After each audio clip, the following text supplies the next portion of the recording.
Hey, Daily Dosers, we're continuing our series in Revelation today, Revelation chapter 20, and we're discussing one of the most controversial concepts when it comes to end times.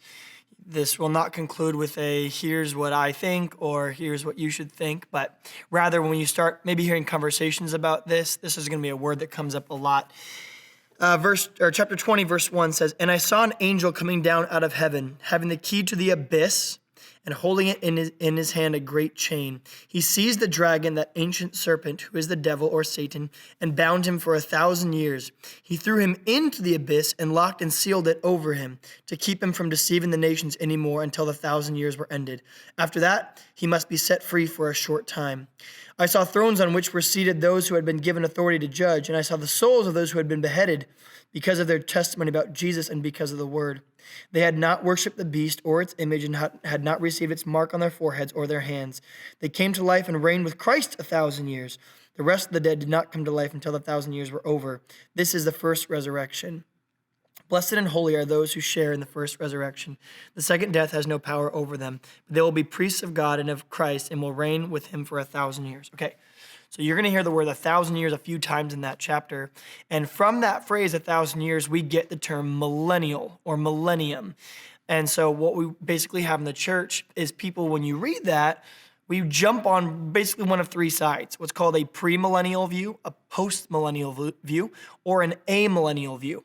So the postmillennial view, it's all about when Jesus comes back and if this 1,000-year reign is literal or figurative.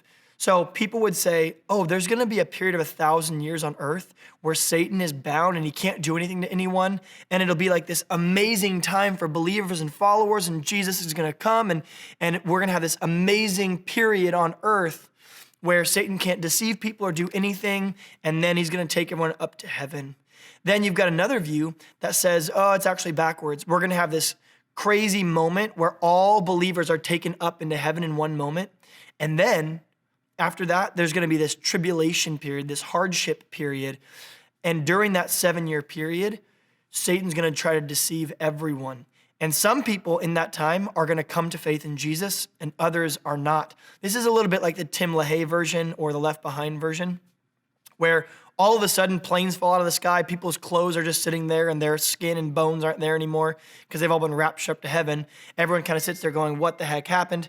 And then in following all that up, what happens is there's a 7-year reign where bad stuff happens. And then some people in that reign, 7-year period of time, become followers of Jesus. And then there's like a second rapture, a second coming where that happens.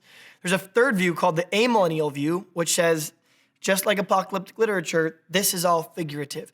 So there isn't really the 1,000-year period where Satan is bound or Jesus reigns here on earth per se, or a tribulation. There's all just the church age. Jesus establishes the church after he dies, and we're in that age right now. And then on one day, boom, there's going to be this final trumpet. God's going to separate the sheep from the goats, the believers from the non-believers, and that will be the start of eternity. Then God will come and reestablish his kingdom on earth with all believers. And those are basically what we mean when we talk about the millennial views of this chapter.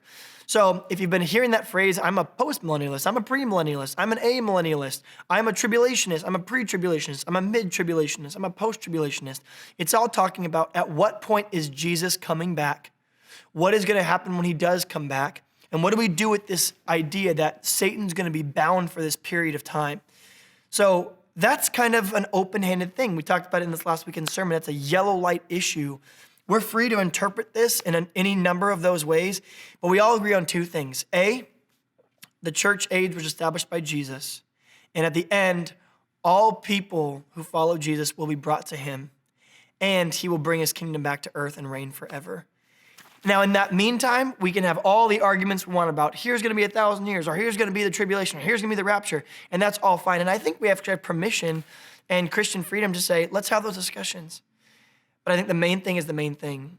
God established his church. He's coming back in glory, and we're all going to get to be with him forever here on planet Earth.